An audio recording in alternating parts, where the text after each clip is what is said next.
the nature of this CBDC. What is it actually going to look like? They never talk about that.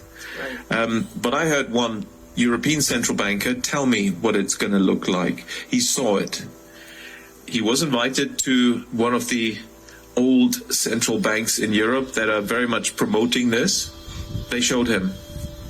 And, he's a top, executive director of another central bank in Europe. And there's no reason to believe that he was telling me a story. And he was around this large and would be implanted under your skin. So that is the plan. I had a friend, Nick Rockefeller, who was one of the Rockefeller family. And one of the things that we used to talk about was the ultimate plan of the banking industry, what they wanted to accomplish. The ultimate goal that these people have in mind is to create a one world government where everybody has an RFID chip implanted in them. All money is to be in those chips. There'll be no more cash. And this is given me straight from Rockefeller himself. This is what they want to accomplish. And you become a slave. You become a serf to these people. That's their goal. The goal of this manipulation, and has been for a very long time, is to get the world population to see as a good idea, or the only option in given circumstances that are manipulated into place, the creation of a one world government, a world central bank which would administer all financial transactions on the planet, a world currency which wouldn't be coins and notes, it would be merely electronic, cashless society for which there are fundamental implications for freedom, and a microchipped population linked to a global computer, the latter of which sounds bizarre to many people on first hearing, except that we are ridiculously close to it and the technology already exists. Tony Danner is standing at a new frontier in technology. The chip in his hand allows him to start his car, open doors, log onto his computer, and buy snacks in the break room, all with just a swipe of his hand. You scan it at the kiosk, it comes up on the kiosk, and then to finalize your payment, you put your RFID chip. The most cutting-edge thing about Hannes Sjöblad isn't the phone in his hand, it's the microchip actually in his hand. The tiny implant is steadily becoming a part of normal life in Sweden. Thousands already have microchip implants that they use in their daily lives, waving their hand to gain entrance to the gym, confirm their ID or make payments.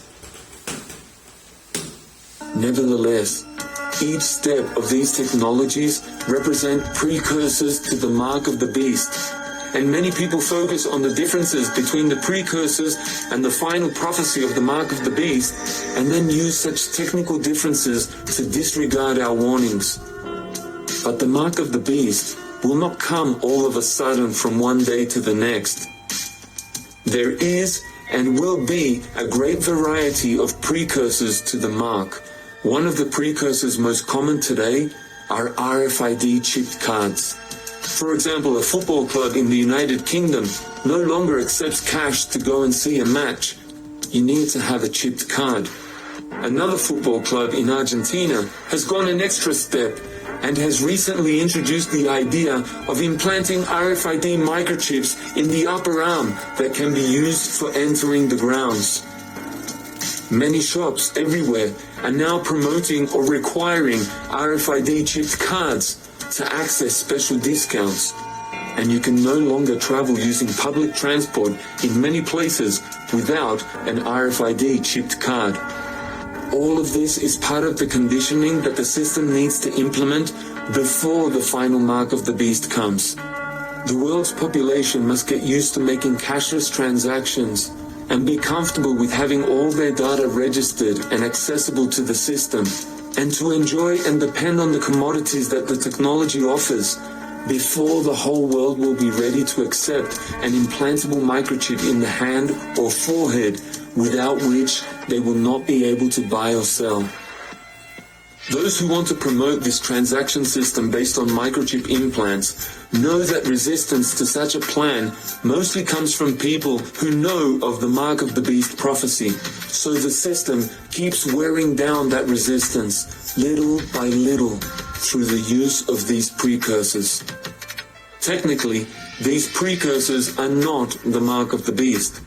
and so many people do not take seriously the warnings we're giving with regard to these precursors, because they think that as long as it's not the final mark of the beast, they don't need to worry about using the technology. People keep getting ever closer to the mark itself, thinking that there is no danger. But the precursors give us an opportunity to see how difficult it will be for us to live completely out of the system without the mark of the beast. If we keep giving in and continually get used to using the precursors, they're only going to take us closer and closer to the mark itself, until accepting the mark of the beast becomes just one more tiny step above what we're already used to. That's why it's important to note how the population of the world is conditioned with this technology. Young people already grow up accepting this as the norm, and it's getting harder to question what is happening without being seen as antiquated and extremists.